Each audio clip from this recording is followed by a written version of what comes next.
You're listening to Inside Public Procurement by Bonfire, a show celebrating the unique stories and heroic efforts of those on the front lines of public procurement. Each episode, we bring you the latest trends, tips, and real stories from procurement trailblazers like you, who work tirelessly to bring positive impact to the agencies and communities you serve. Together, let's elevate the field of public procurement to new heights. Now, pull up a chair and let's gather around the bonfire. Our show is about to begin.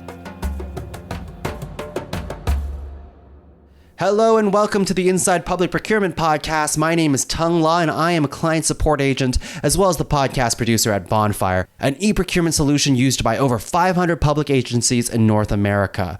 For this week's episode, we're bringing you into a conversation between Bonfire's Anthony Berry and Joel Neaveill, Director of Procurement for the Louisville Metro Government, as well as Ken Hillebrand, Deputy Director of the Louisville Accelerator Team. We brought these two on to talk about one of the biggest questions on public procurement professionals' minds these days. What is ARPA funding? How do I access it? And how do I manage it effectively? Joel and Ken shared their first-hand experience and insights gained over their first year managing Louisville's $388 million in ARPA funding. Listen in to learn how to assemble the right team, use the money to support strategic goals, and meeting compliance and reporting requirements. Now sit back and enjoy the episode. So again, for those of you who have joined in the last bit, welcome to this Bonfire Peer panel. We'll be discussing everything about accessing ARPA funds and how procurement teams are thinking about this in terms of what they can do to accessing those funds and how we can be preparing for the great project flood. So I will be doing hopefully as little talking as possible. Really, my name's Anthony and I'm here just to make sure that we can facilitate the discussion and move through what everyone else here has to say. But let me go ahead and take some time to introduce our two esteemed guests here. So first up, Joel. So Joel is the Director of Procurement at Louisville Metro Government in Louisville, Kentucky. Joel and his team are responsible for the management of over 1,100 contracts that exist in the programmatic and operational functions of the city. Joel's team approaches their procurement with an innovative mindset and the refusal of the "we've always done it this way" type of mantra. To Joel's credit, he also taught me how to say Louisville going a few years back, and hopefully I'm doing justice to that today. But thanks, Joel, for joining. Happy to be here. Thanks for the opportunity. And second up, we have Ken. So Ken Hillebrand is the Deputy Director of the Louisville Accelerator Team. So for context, the Louisville Accelerator Team was established in May 2021 to help guide and manage the $388 million of American Rescue Plan allocation from the federal government to Louisville. So Ken previously served 9 years with the legislative body for Louisville and the last 27 years with the technology department, including 11 years as deputy director. So Ken has a master's degree in political science from the University of Louisville. So real hometown hero here, Ken. So Ken, do you have anything you want to say to the folks? The cards. Go Lady Cards. There we go. That's it, yeah. Joel and I were both in the political science program at U of L, so. Well, I'm remiss that I didn't get that on my notes, but I'll be sure to have a word with my people afterwards. I'm just joking around. So just to give some context to why we do these things and why we do these type of gatherings, the purpose is simple, right? There's a lot of knowledge that exists out across the way different municipalities and different governmental organizations are managing things. And our goal, if nothing else, is to help elevate and share the knowledge of, in this case, what the folks at Louisville Metro are doing, to help other teams access ARPA funds, to think about how they could more strategically be using that money, or even just kind of tactically how they could be using the money in terms of reporting requirements and things of that nature. Our goal is to connect the greater procurement community to some of the experts that we have the pleasure to work with. And that's really what brings us together here today. Just to give a bit of the structure of what we'll be doing in the presentation, we do have just some questions that we've sort of sourced from the crowd to get a sense of, one, understanding the funding, where's the funding come from, things like that. And then the second portion that we'll be diving into is preparing for the funding and asking questions around that angle. But without further ado, let's go ahead and dive into the first section here, which is understanding the funding. And maybe what I'll do just to kick things off is, Ken, I'm going to put you on the spot, given the purpose of the Accelerator Team and everything that you've done at Louisville Metro. Can you give us just a background on ARPA? Like, when did the funding start and how long has that funding been available? Yeah, sure can, Anthony. So the funding was approved by the federal government in March of 2021, and it was called the American Rescue Plan Act, ARPA, ARPA Act, ARPA 2021.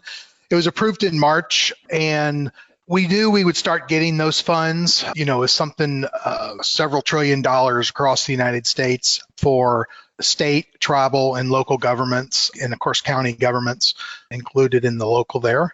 Louisville itself received $388 million And we started about that time, we started looking at, how we wanted to use those dollars. The federal government had some guidelines, and that's when the mayor put together what he called the Louisville Accelerator Team in May. There's an executive director that he hired for that role, Margaret Handmaker, and then myself. And then we just started putting our team together to work on this. The team really consists of my team, which is the project managers, and we work closely with Office of Management and Budget, which includes procurement with Joel.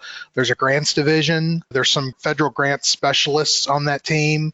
So we're kind of working with all of them to figure out how to do this and make sure we do it correctly. Yeah, I hear you. And I'm curious too, just thinking about how and maybe we'll touch on this a little bit later too, but just thinking about how Louisville Metro has resourced for this. And, obviously the accelerator program was taken on, but did you find yourself adding in heads to support this initiative, or were you more so just using existing resources? And we definitely had to add headcount to manage these funds. Our grants person has said this is the most complex compliance and reporting grant that she's ever seen from the federal government. So we knew we would need to add headcount. They already added some project manager headcount in one of the organizations I'm with, the Office of Performance Improvement. So we were able to leverage that headcount that had just been added into the budget. And then we've hired additional contractors. They've hired additional staff within the grants management team, 4 or 5, 6, maybe more people. And they identify that they may need even some more folks. We're looking at adding a contractor to help with compliance and reporting, auditing, and then I'll let Joel answer this, but he probably wishes he had hired an extra person because of the volume of work we're sending his way through Bonfire. From our perspective, we're here as a support agency to what the administration is trying to do. To the extent that we can lean on our existing resources, that's what we're going to try to do until such time as we just can't and we start outsourcing that support. Right. Yeah, that makes a lot of sense. Just to ask you a few more administrative questions on the ARPA funding, because I know there's been series of funds that have been released by the United States federal government. Some of those have had expirations, like you need to spend these funds by X period in time. Is there anything like that for the ARPA funds? Yeah, we have to have all the funds, what the U.S. Treasury is calling obligated, by December 31st, 2024, and all the funds and the programming has to be completed by December 31st, 2026. And then all of the reporting for that has to be completed by March 2027. So it's a nice window, but if we're looking at doing large projects, for instance, affordable housing, building those, that takes several years to build those kind of projects. So we recognize that and are trying to get those projects started off earlier. Other projects, we may look at them and say, if we're trying to look at the impact of COVID on violence in our community, we're designing like a 3 or 4 year program, knowing that we'll have those programs completed before 2026. And then Metro Government can decide if they're seeing success in those programs, then they can identify other funding sources to continue those. Yeah, and I guess just inferring from that, it sounds like the ARPA funding, it's going to be like a one-time wave of funding that comes through, and it's not going to be like a reoccurring funding source, or at least it's designed right now. Yeah, it's designed that way. It's a one-time thing. We know this is a one-time shot, $388 million. It seems like a lot, but believe me, we have much more than that people are asking for, or that even our own metro agencies have identified that they could use to help address the impact of COVID on the community. Yeah, and this is a heavier question, so I'm going to circle back to it later, but just curious about how a team would prioritize something like that. I feel like that's a very daunting project to take on because everyone has all these different needs. We have this cash that's coming in, but as you mentioned, you can't address everything, right? But I'm gonna save that one for the end. We got to keep the people. We'll keep the people listening. I'm curious, Ken, if you can shed some light on this. The federal government has allocated certain amounts of funds to certain municipalities. Am I right in understanding that? Like there's certain funds allocated to each jurisdiction, or how are the funds actually distributed? They were distributed to states, 1, tribal governments, 2, and then to local governments. So cities and counties would be the third allocation. We're a combined city-county government, so we received actually 2 allocations, one for our city entity and one for the county entity, totaled $388 million. but we're also eligible for funding from the state. So the state looks at their funding and says, okay, let's allocate this across the Commonwealth of Kentucky, whether they're going to do it by a formula or by 120 counties that are in the Commonwealth, how they're going to allocate that. So there are some funds that we're getting from the state, for instance, for court eviction diversion. We're getting some other housing funds from the state, but the state will be managing those funds. Our team or Louisville, we won't be managing those, at least from the Louisville Accelerator team standpoint. Yeah, okay, understood. And I think one of the main questions that even, when folks here at Bonfire are talking to different agencies, and I think everyone understands the funds exist and there's some number of funds that their agencies can potentially leverage. But I think the big question is especially for smaller municipalities, right? It's like, how can we actually access these funds? And for an organization would ask that question, I mean, what would your take on that be? Well, I think depending on the size of the locality, so I think the U.S. Treasury divides it into entities 250,000 people and over, and then below 250,000 population. So I'm familiar with how they allocated it to the cities over 250,000, and they also provide different reporting and compliance requirements based on those population sizes. So we received notification from the U.S. Treasury, so that's how we received our notification.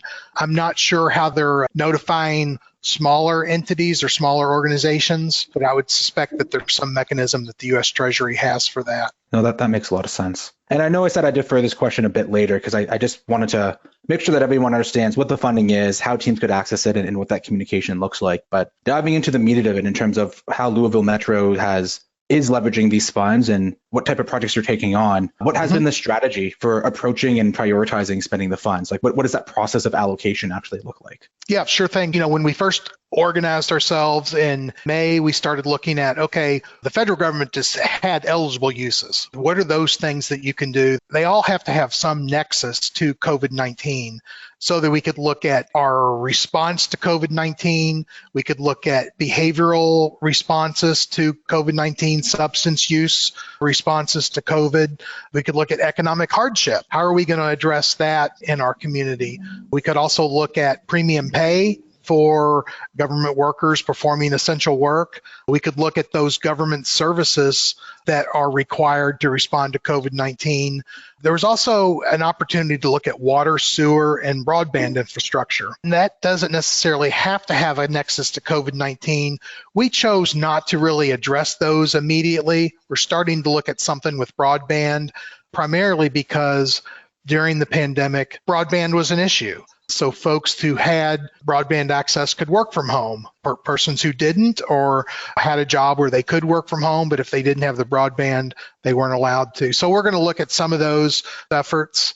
And also later on, our community, our Metro Council and the mayor agreed to look at like 7 priorities that they wanted to address. So housing and homelessness, workforce development, Healthy Louisville, healthy neighborhoods. So that kind of covered a lot of health issues, substance abuse, promoting healthy living environments, public safety, premium pay, public health contingencies. So we know we funded, a lot of the money from like the CARES grants, previous funds from the federal government were going toward public health, the vaccination, testing, community outreach, contact tracing, those sort of things. So, but that work continues. And so the CARES funding ended in June. So we still needed a way to provide that. So that was included. And then the council also included something that they called eligible infrastructure. If something was eligible, they'd like us to consider using that. Of course, the bipartisan infrastructure law that passed Congress in December, that covers a lot of the infrastructure, especially transportation needs. So that hasn't been something that we're really looking at to use for ARP funding. The first round of funding that the Metro Council approved that was promoted by the mayor's office or proposed by the mayor's office, it was about $30 million that ended up being approved. And it was really for those things that we said, what's the emergency response that we need to make to really address what's going on with COVID. And so those were things like court eviction diversion, security deposit and rental assistance for folks who maybe didn't have jobs and they needed to keep so it was rental assistance. We provided funding to a local food bank because they were distributing so much food. They needed extra staff support. So we provided funding for temporary staff support for them. We provided suicide prevention programs, looked at enhancing our current suicide prevention programs because of the evidence that talked about the increase in suicide during the pandemic. And, I haven't seen the latest numbers, but I suspect it's still impacting communities around the United States and perhaps the world. Also looking at child care emergency and safety supplies. I think in many of our communities, child care organizations were really impacted because parents weren't able to send kids to child care or because they had to stay home because of, schools weren't in session. So they had to do homeschooling. And then the child care facilities were hit because of the supplies that they needed that they weren't really prepared to provide. So we had a grant that we provided to an organization to distribute emergency supplies, PPE, to childcare agencies. So those were kind of like a lot of the types of things that we looked at in that first round. And then the second round, we kind of looked at some of those priorities that I was talking about earlier that the council had discussed. So housing and homelessness, public safety, premium pay, and some public health contingencies. So they're continuing to look at some other funding for Healthy Louisville, Healthy Neighborhoods, a little bit more on public safety.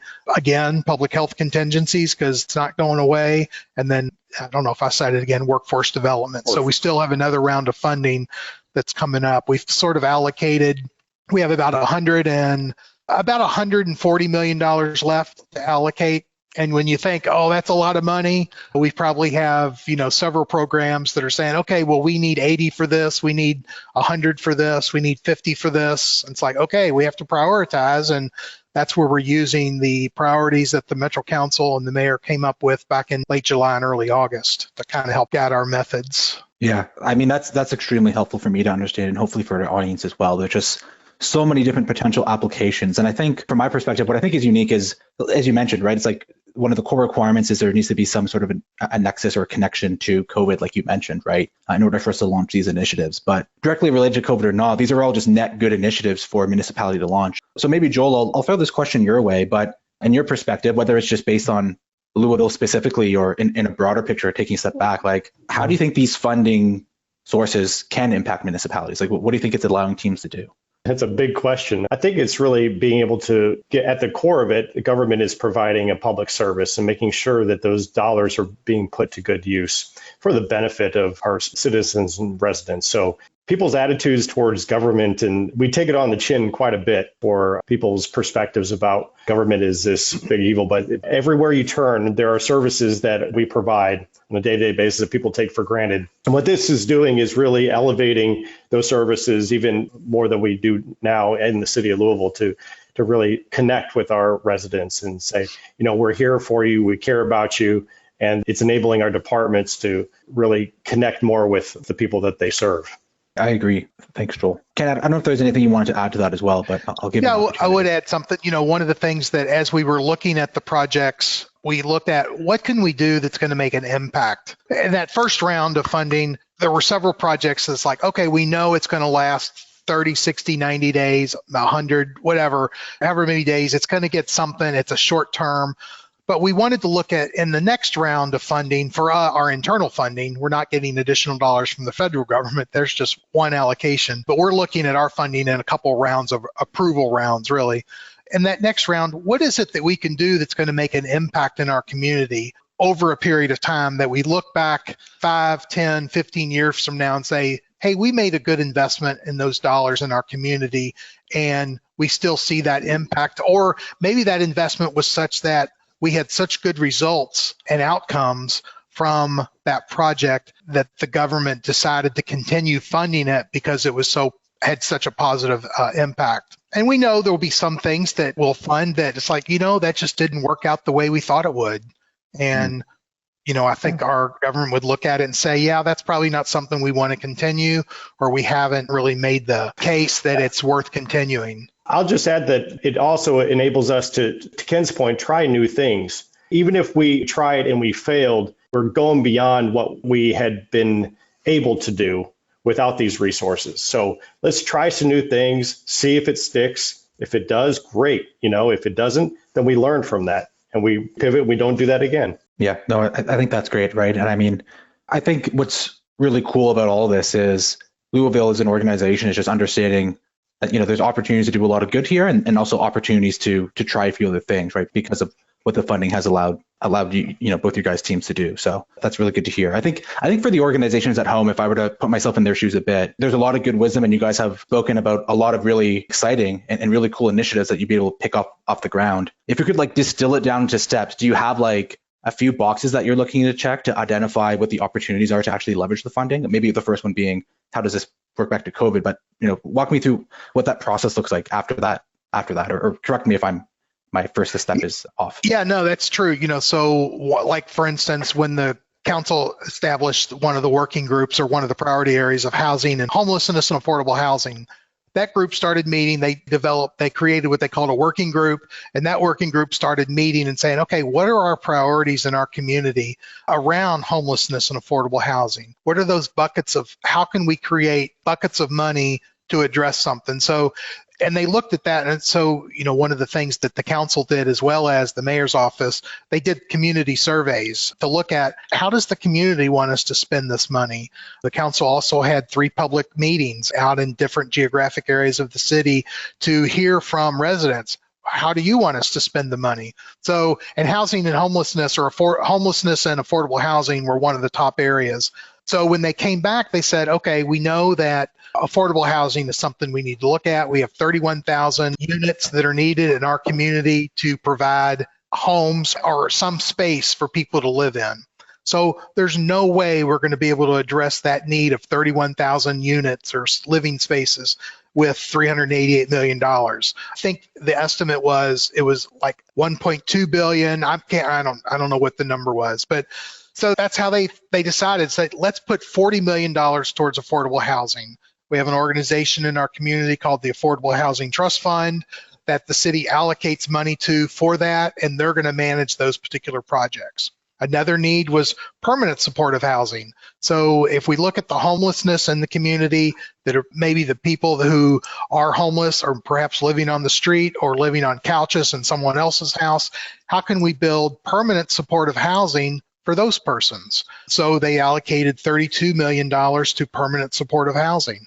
We're just going through the process, and we used Bonfire to reach out to the community and say, give us proposals on permanent supportive housing. We laid out what the guidelines were, and folks gave us things back for that. The other one that's really kind of interesting is creating what we called a safe outdoor space, similar to what Denver and Austin has done, and I don't know if what the right term is. It's almost like a sanctioned tent city for people that are houseless. So we awarded this to someone to operate the safe outdoor space, what we're calling it, where people can come in, and there's a tent that's there for them. It's an ice fishing tent. So we know it's going to be warm in the winter, and we're going to run electricity pallets to them. So we're getting ready to kick that off in about 2 weeks. That'll actually open. So much prep work for that. But that was something that the community identified, or the working group from the council identified, as something that was important. And then they also identified some other funding, down payment assistance to help people stay in their houses or to help purchase a home if they haven't been able to, and then also home repair so people can stay in their homes without them getting too dilapidated. So that particular working group came up with like $89 million worth of projects that they felt were important for the community to help our community rebound from the impact of COVID-19 and other economic problems due to COVID. Honestly, really good ideas for the group to consider, I think, and just, again, think about how you can impact your community by accessing some of these funds. I think to bring it back down a bit, just think about what is the structure again for using some of these funds? This is a much less inspiring question, but I think an equally important one when it comes to thinking about how we can operationalize some of this stuff, right? I know at Louisville that you guys have the accelerator team that's established, but for most organizations, typically who would be in charge to actually facilitate this? Who would be the one who kind of own and coordinate these initiatives? Yeah, so we have awarding agencies. So every grant that we give has to go through a metro agency, whether that's our Resilience and Community Services, which handles homelessness and housing issues, Develop Louisville, which handles home repair, down payment assistance. We have the Develop Louisville's really is handling a lot of that. We have our economic development. So any of the economic development type grants that we would give, they would all go through Metro agencies who already have experience in handling grants. So they already have a grant support structure, grant management structure, program management structure. So our team was developed to help really support them in that, but also to help with the complexity of the compliance and the reporting that goes along with these dollars. Yeah, okay.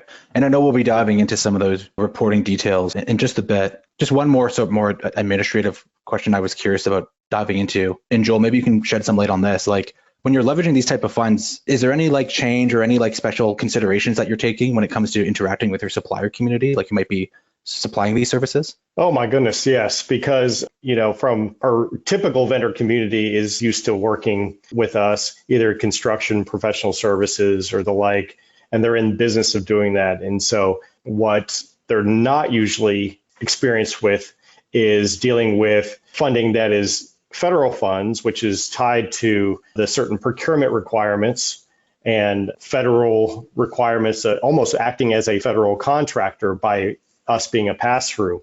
And so it's a big learning curve for many of our vendor community to engage with the city and say, yeah, we have this relationship, but now we have these other layers of requirements that you have to adhere to that you didn't have to before. And that really has been a big learning curve for all of us on the vendor side and even on our staff side, is making sure that we're checking all the boxes to make sure that we aren't doing something that would jeopardize us having to return the money back to the federal government. Because when they come in and they audit our records, they're going to say, did you follow 2 CFR 200? And if not, that could mean that we have to return those funds. So it's a big learning curve in communicating with our vendor community. Further, I would say on the other side, we're not used to dealing with nonprofits who are applying for grants. And so they also have, depending on the amount, they may have to follow certain or have procurement processes in place that they may have not had to have before. And so there's a big learning curve from them, understanding what those requirements may be. But I think our team is now starting to put those guidelines in place and work with them. And they're starting to have a cadence of, okay, I understand this now. I understand. And so between all Louisville Metro Government's team who is working on ARP, we're all rowing in the same direction and trying to get our vendor community more up to speed on what is required in dealing with federal dollars. Yeah, thanks, Joel. And I do have a follow-up question. The conversation has naturally brought us into part 2, preparing for the funding, but I do have a follow-up conversation on that. So you're speaking to the lift that's required in terms of educating suppliers and letting them know about some of these new requirements.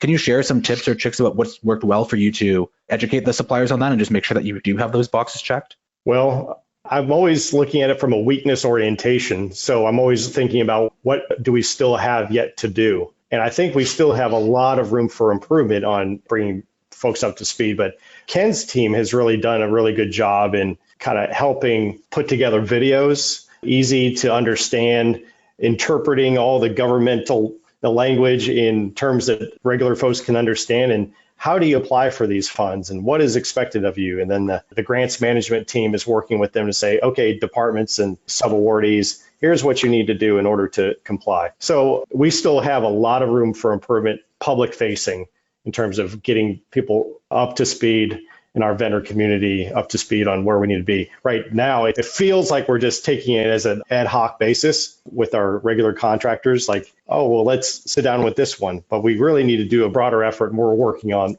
putting that together. One of the things that we also do is for each opportunity that we put out through Bonfire, we call it a request for application. We also have an information session, which I think is common in the procurement community where you have an information session, but we kind of go through what it's like to apply, what we're looking for.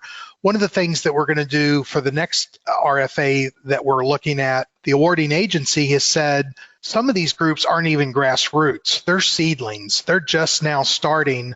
And so we think we're going to do a more in-depth engagement with them. Instead of an hour-long information session, we think we're going to have a 3-hour or 2-hour walkthrough with all the interested organizations that says, here is the form, the application form that you're going to fill out on Bonfire.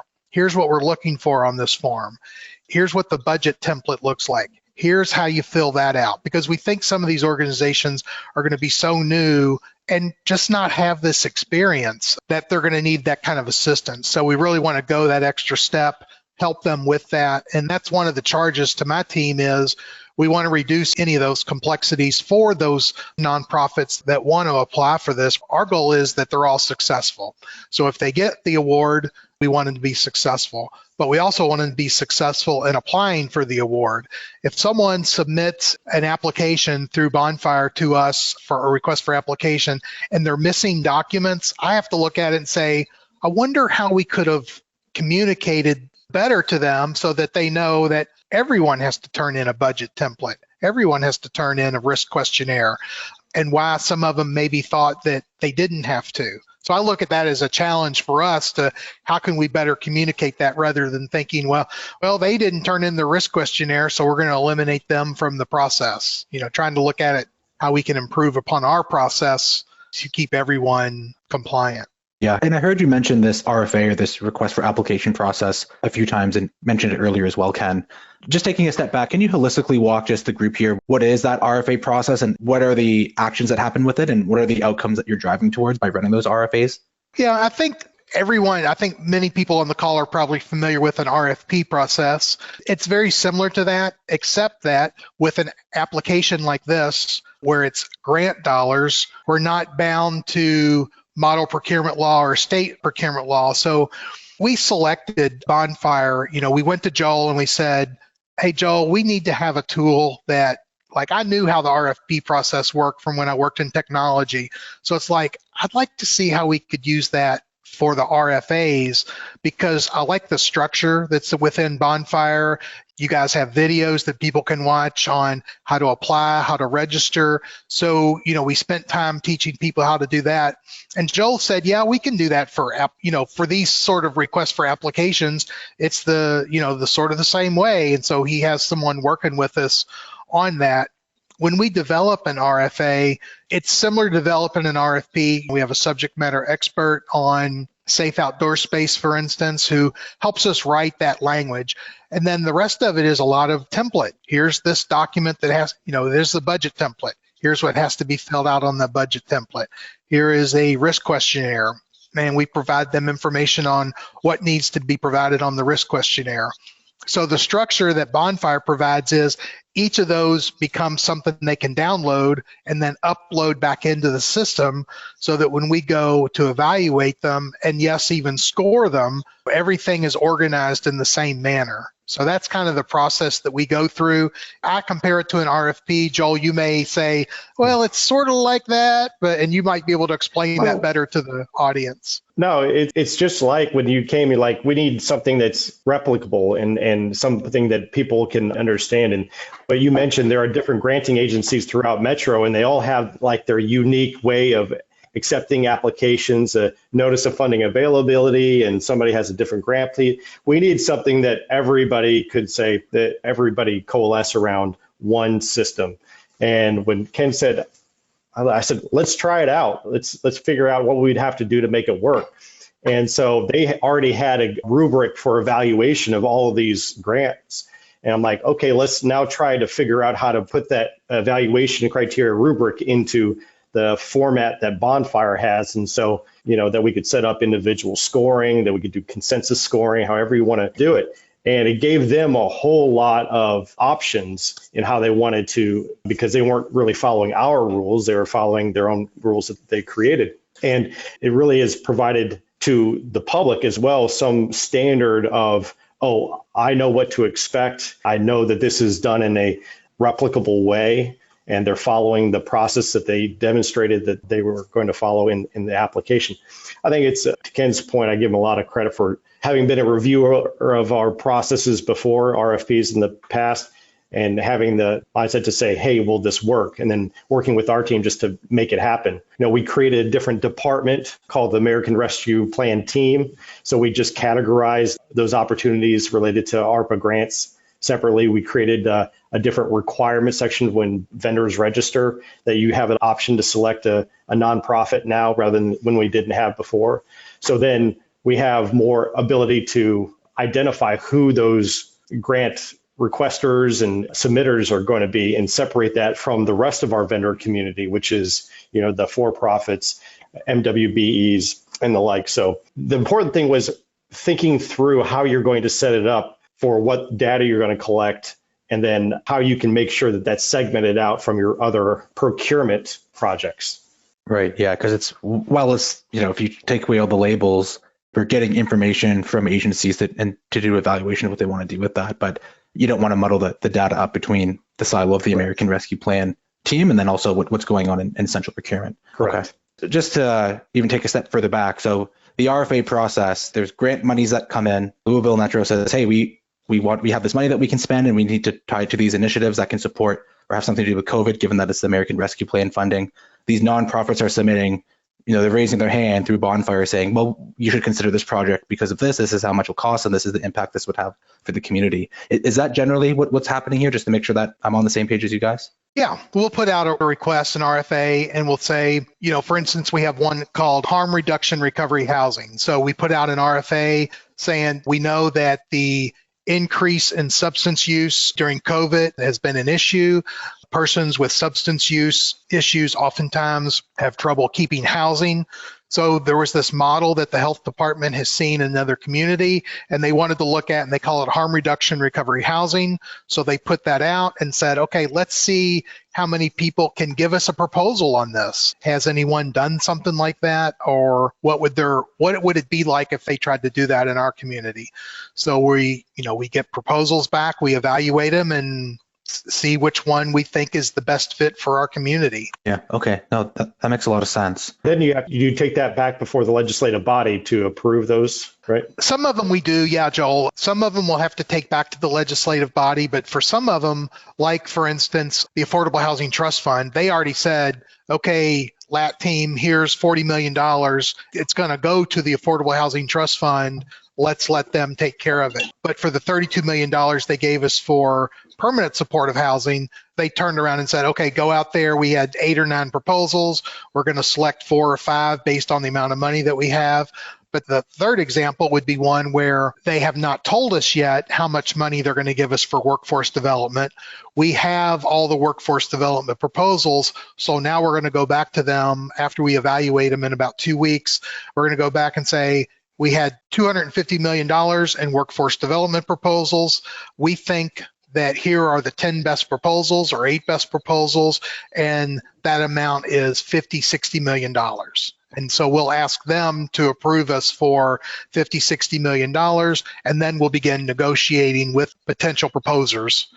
Yeah, to finalize everything up. Okay. That's a really good overview of the process from my perspective. It leads into this question, which I think has been probably one of the most daunting things that we hear about for teams in terms of why they haven't looked into, diving into these ARP funds or anything like that, but it's the reporting. So Ken, maybe I'll kick it off with you. So you move through the process, you review the proposals, you understand what projects you want to put forth, and let's say those are approved. What happens after that? What are the reporting requirements, and how has the team been able to meet those requirements? There's 3 reports that we're required to provide, 2 to the U.S. Treasury. One is a quarterly report to the U.S. Treasury Department, which is we have to load it to the U.S. Treasury portal. And then the second one is an annual report. It's the Revenue Recovery Plan, Project Plan report. So that's annually. It's due every July 31st. The quarterly report, of course, is due 30 days after the end of a quarter. The quarterly report, the first one we did was January 31st, and it was really a bear. It took 2 or 3 people, 2 weeks working on that to get it completed. A lot of it was, and the next one is due at the end of April. I hope it only takes 1 week is the plan. Let's keep improving so that by the time we get to the second or third, it's down to just a couple days putting it together, pulling the reports from the different systems. I like this story. We talked about the analgesic scale. Based on an analgesic scale, was this an aspirin project, an ibuprofen project, hydrocodone, or Oxycontin? And so our grants folks said this first U.S. Treasury report was a hydrocodone level of effort. So our goal is to get it down to an aspirin level project where, yeah, we have to do some extra work and maybe have to work a little late sometimes to get it done, but it's not going to be as painful as that first one. And a lot of it was pulling together information that was in different systems. And that was the challenge. We think we've developed a good matrix now so that we can start plugging that information in and then directly upload that to the U.S. Treasury portal. The annual report is going to require a lot more information. We've already started working on how are we going to do that annual report, because we're going to have to provide more key performance indicators. We're going to have to provide more information on outputs and outcomes that they're expecting, which we don't have to do on a quarterly basis. And then we also have a report that's required monthly to the Metro Council.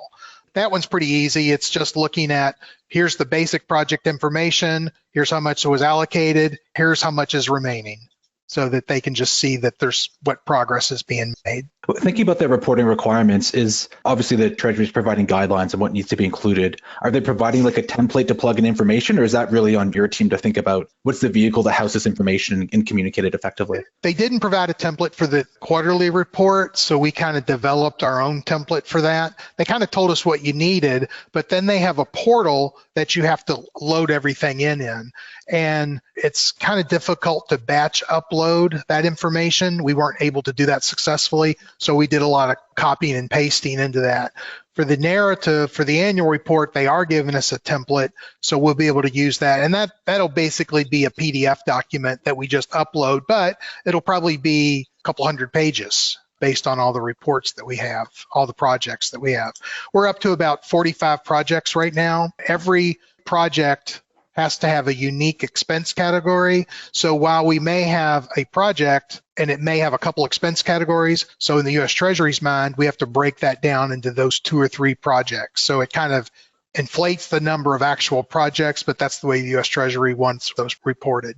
Understandable. Okay. And thanks for that, Ken. I know just from the conversations we've been having that's one of the biggest things is they don't understand the reporting or it feels too daunting. So that's really good perspective. I had somebody that I brought on to work with the Louisville Accelerator team, and his role was going to be to work with us on our project management discipline, and all he's been working on is reporting. So he hasn't even been able to address that very much. He's doing great work, by the way. Yeah, great time for a shout out. We can throw his name in here. I'm sure he's at home watching now or in the office. The other thing that we've heard a lot about, and Joel, I'll push this one over to you, and most of our audience is a procurement audience, as you can imagine. But there's this huge influx of projects coming in. There's this huge influx of funding coming in, but none of that funding can be allocated towards procurement headcount directly. So how have you sort of reconciled this increase of work to where your team can be positioned to manage the increase in work? Maybe you're adding headcount in other ways, whatever that solution is. Talk to me about how you've approached that challenge. Yeah, thanks, Anthony. Well, we have been approved for a piece of that ARPA funding for administrative costs. And part of the administrative costs is the kind of headcount increase that Ken was mentioning on the grant side and his team and around. If we can just justify it, then there is a headcount. Right now, what we're trying to do is just to project what our future needs are going to be, understanding that it is going to be time limited, right? The work won't stop for another several years, but we have to project what is our needs going to look like in the future and how many of those are actually going to come through the procurement office, because what Ken mentioned was a lot of it is grants, and that's not in the procurement space. However, a lot of it is, departmental spend, not a whole lot of construction at this point from a procurement of goods and services for the city, but we are having, $1 million spend on certain projects within departments. And so what our struggle has been right now is the departments end up seeing that they get approved for these projects, but then not really understanding that with that comes these certain requirements. And there's a lot of need on our side to upskill our own staff and how to manage expectations of departments, and also making sure that we're all understanding what the requirements are within 2 CFR 200. And that's not something that we had to do a whole lot of heretofore, because those departments that leverage grant agreements had on the staffing level and the departments that handle those. But there's a big need to upskill our own staff to make sure that we have the most, that we can communicate to the department what those expectations are. because we don't want to be, procurement doesn't want to be the reason why we have to not get reimbursed by the federal government for these funds. And that's often a finding that we've seen is like, because you didn't follow the procurement process according to those requirements, that's a finding. And we certainly don't want to be the black eye on the city of Louisville for doing that. So when we get to the point at which we think that it is overextending ourselves, right now we're almost on the cusp here, but we will look to either adding specific headcount or we will seek outside contract opportunities to help bridge the gap, I guess, to release some of the pressure. But again, then it's always for them, bringing them up to speed on metro procedures and policies and such. But I know that there are firms out there that do that, but I kind of see that as a last resort. Yeah, understandable. There's no way around it that there is a lot of lift required to be able to leverage these funds the right way and to do it where you can check all the boxes and make sure that you do get that reimbursement. To me, though, it seems like, while there's, of course, an investment that's happening to access the funds, it is exactly that, right? It's an investment. No matter what that cost is, if we can access $330 million and change to invest back into the municipal government and, make the lives of the citizens better, then it's worth it. But of course, that means not much for me. So I'll put it on you guys, and maybe Ken, I'll start off with you.